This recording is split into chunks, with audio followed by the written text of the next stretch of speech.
Selamat siang. Selamat siang. Apa kabar? Baik, namun tidak baik-baik saja. Oh, oke. Eh, Sebelumnya di sini saya memperkenalkan diri dulu ya. Saya Mutiara Anissa di sini sebagai konselor yang mana membantu Anda dalam menyelesaikan masalah yang sedang Anda hadapi. Sebelumnya tahu konseling itu dari mana?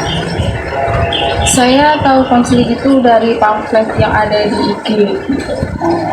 Itu kan ada iklan yang ada seminar gitu loh, terus ada postingan yang mengarah ke konseling. Dan saya tertarik berhubung saya memiliki masalah yang ada dalam hidup saya.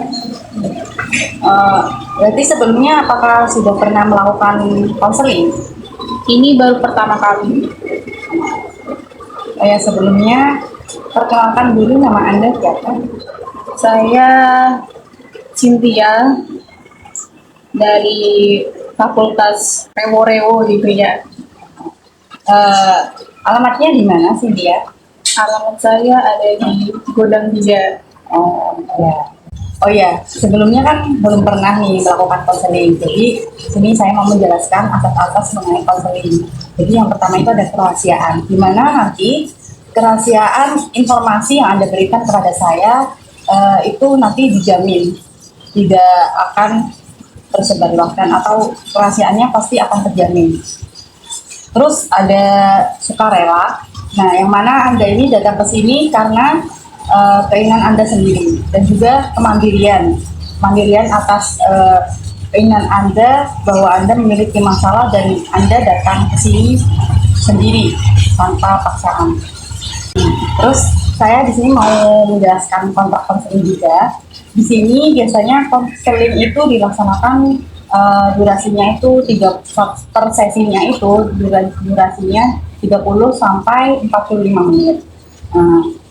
Jadi kalau misal dalam satu sesi ini permasalahannya belum terpecahkan atau Anda belum merasa masalah ini selesai, Anda bisa lanjut ke sesi pertemuan berikutnya. Oke, jadi langsung aja silakan apa masalah yang sedang Anda rasakan saat ini? Gini, saya kan kuliah gitu ya. Nah, permasalahannya tuh kompleks banget. Ada masalah ekonomi, masalah hubungan percintaan, masalah tugas-tugas yang terlalu banyak, terus masalah finansial lainnya gitu. Nah, saya tuh bingung untuk memfokuskan mana nih yang harus aku lakukan dulu. Ya, semua ini tuh kayak masalah tentang kedepannya tuh saya harus gimana gitu. Saya tuh belum tahu arah tujuan saya kedepannya tuh kayak gimana. Jadi saya di sini ingin mengkonsultasikan masalah-masalah yang saya hadapi. Oke, tadi kan permasalahannya ada banyak nih, ada masalah perkuliahan, masalah percintaan juga, terus ada masalah tadi terkait masa depan, terus masalah keluarga juga tadi ya. Nah, coba satu-satu dulu, apa yang mau Anda ceritakan? Yang pertama itu masalah ekonomi, faktor ekonomi keluarga. Nah, di sini kan sudah memasuki waktu akhir semester gitu ya, yang mana harus bisa segera mungkin ada uang untuk membayar untuk semester pertama awal. Gitu. Jadi saya bingung untuk mencari uangnya itu. Soalnya keluarga saya juga keluarga yang pas-pasan. Gitu ya. Yang kedua, masalah tentang hubungan percintaan. Saya kenal dengan seorang laki-laki, saya dijanjikan janji-janji manis, sampai saya pernah terjebak di suatu situasi yang komik, yang mengharuskan saya untuk pisah atau harus mempertahankan hubungan tersebut. Namun nggak ada kunjung jawaban dari pihak laki-laki mau lanjut atau tidak. Nah, itu saya bingungnya terjebak di antara situasi tersebut. Yang ketiga, masalah tugas-tugas kuliah, yang mana tugas-tugas kuliah itu kan deadline-nya sudah ada, namun untuk teman-teman gitu loh, sama bentrok aktivitas yang ada sama pikiran-pikiran juga. Jadi itu membuat saya frustasi lah, stres gitu, mikir terbanyak pikiran dan tugas-tugas yang lain. Yang terakhir, masalah-masalah dari hubungan teman-teman gitu ya. Kadang kan ada yang kamu tuh gini gini gini gini gitu kan, itu menambah pikiran ya. Jadi ya itu menambah ruwet gitu. Eh, jadi gini, untuk masalah yang pertama itu kan kamu tadi terkait ekonomi ya. Bingung nanti ini kan mau masuk apa, semester baru, artinya bayar UKT lagi. Terus kamu juga belum dapat pekerjaan yang sekiranya bisa menghasilkan uang. Begitu keluargamu juga tadi ekonominya pas-pasan ya. Jadi gini, kalau saya boleh saran, mungkin keluarga juga sudah mengusahakan keuangan untuk kuliah Anda. Jadi bisa ini nanti dikonsultasikan bareng keluarga. Kalau memang keluarga masih bisa membiayai kamu, itu kamu nggak perlu khawatir. Tapi kalau di pikiran kamu itu keluarga saya pas-pasan, ini saya otomatis harus bantu juga. Kalau memang kamu bisa untuk melakukan pekerjaan dan kamu bisa menemukan lowongan pekerjaan yang sesuai dengan skill kamu, bisa itu kamu coba untuk mencari lowongan pekerjaan yang sekiranya kamu cocok dan waktunya juga ada buat kamu bekerja sambil dengan kuliah.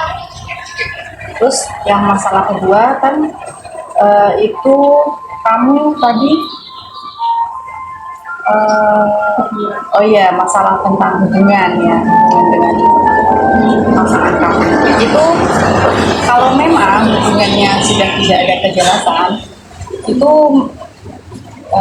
dan ya lebih baik itu dikesampingkan dulu, karena kalau memang hubungan itu mengganggu fokus kamu, mengganggu perkuliahan kamu, itu lebih baik nanti buat dipikirin dulu, karena itu bisa merusak fokus kamu itu dari situ juga.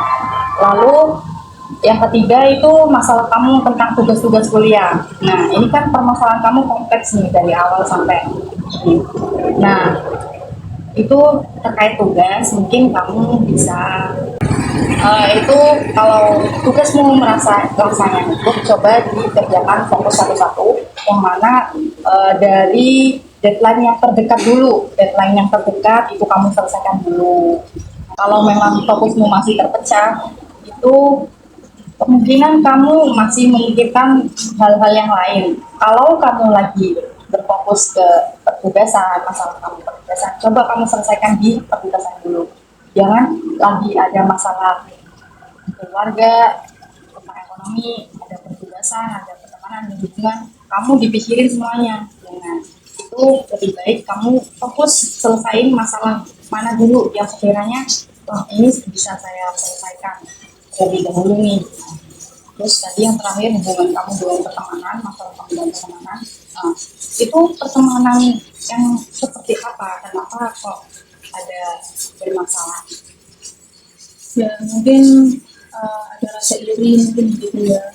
Aku juga nggak tahu sih, juga saya dikeluarkan dari circle-nya, saya dijauhi oleh teman-temannya gitu ya. Saya itu sering Allah itu sering digunjingkan juga. Sebelumnya kamu sudah pernah konfirmasi ke mereka kenapa mereka seperti menjauhkan kamu, mengeluarkan kamu dari circle itu, kamu sudah pernah berbicara dengan mereka? Sudah, tapi responnya tidak baik. Oh, apa itu responnya, seperti apa yang sudah terjadi?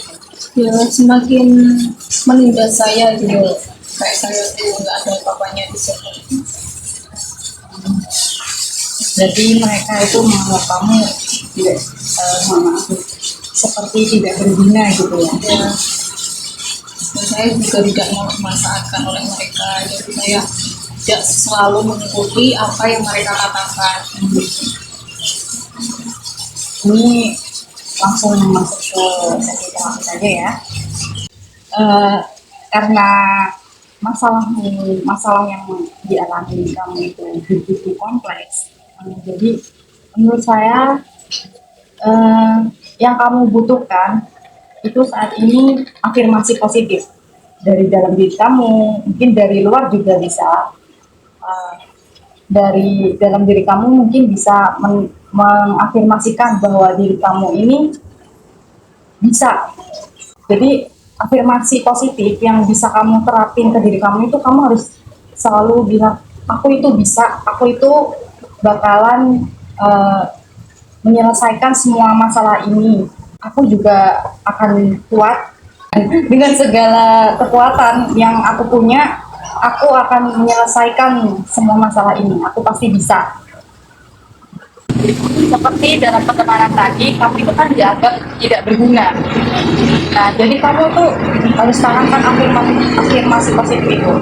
Kamu harus membuktikan, aku adalah orang yang berguna. Aku bisa melakukan apapun, tidak seperti yang teman-teman katakan, yang katanya aku tidak berguna. Terus dalam hubungan juga itu afirmasi positif juga kamu juga perlu tanamkan bahwa kalau memang hubunganmu sedang tidak baik-baik saja, afirmasi positif yang bisa kamu berikan ke diri kamu itu oke, ini bukan masalah yang besar, mungkin pasanganku hanya sedang tidak mood dengan keadaan saat ini. Aku harus bisa memahami situasi ini. Situasi ini nggak akan selamanya seperti ini, nah, gitu. Terus yang tadi ya, afirmasi positif yang bisa kamu terapin tentang ekonomimu, nah itu juga kamu bisa melakukan.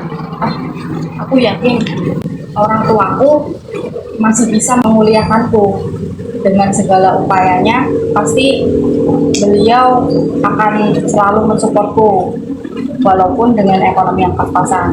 Walaupun kamu terkesan sungkan, apa terkesan nggak enak sama orang tuamu karena kamu merasa jadi beban, itu percaya saja, pasti orang tuamu itu akan selalu membantu anaknya, selalu mendukung pendidikan anaknya. Aku tuh terkadang susah untuk memposisikan mana yang terlebih dahulu. Terlebih saya ini kan anak terakhir ya kan. Kayak bebannya tuh dilimpahkan semua ke saya, karena ya itu anak terakhir harus bisa menjunjung tinggi martabat orang tua, harus bisa memulihkan situasi yang ada dalam keluarga. Berarti kamu tuh merasa ya anak terakhir ini harapan keluarga gitu ya? Iya. Anak terakhir adalah harapan keluarga. Oh iya, kenapa kamu merasa tuh anak terakhir harapan keluarga? Padahal kamu punya saudara. Berapa saudara kalau boleh tahu? Saya 3 bersaudara dan kedua kakak saya sudah berumah tangga semua. Jadi yang bisa memulihkan situasi keluarga juga ya hanya saya. Tapi kan kakak-kakak saya sudah jauh dari rumah, nggak tinggal bareng sama orang tua, dan orang tua saya belum bisa merasakan hasil dari kerja keras anak-anaknya, kesuksesan dari anak. Oke, berarti memang kamu ini lebih ke masalah ini, tapi lebih masuk ke ya, masalah tentang keluarga, ekonomi. Kalau menurut saya, kalau boleh saran, kalau kamu masih bingung atau bimbang hatimu, mungkin kamu bisa mencoba salat malam, istikharah, untuk menentukan pilihan sekiranya yang baik itu bagaimana. Berhubung ini sesi konseling sudah habis, ada lagi yang mau ditanyakan atau dikonsultasikan atau ada unek-unek yang belum tersampaikan? Mungkin sudah cukup ya. Tadi kan ada terapi afirmasi positif untuk membangkitkan stabilitas semangat lagi. Terus ada juga tentang sholat malam. Nah, mungkin saya bisa mencoba tentang afirmasi positif dan sholat malam bersama. Iya, tambahan lagi, kalau bisa juga ditambah zikir untuk penenang. Ya, banyak-banyak zikir untuk penenang juga. Lalu untuk yang masalah tugas itu tadi, kamu bisa membuat mungkin sedikit journaling tugas-tugas, seperti ya mungkin tugas apa saja yang sudah kamu kerjakan itu ditulis. Jadi kamu fokusnya bisa terpecah satu-satu, fokusnya bisa terfokus satu-satu, dan masalah tentang pertugasan bisa terpecah satu-satu. Baik, terima kasih atas sesi konseling. Ya, kiranya itu sesi konseling kali ini yang bisa saya lakukan.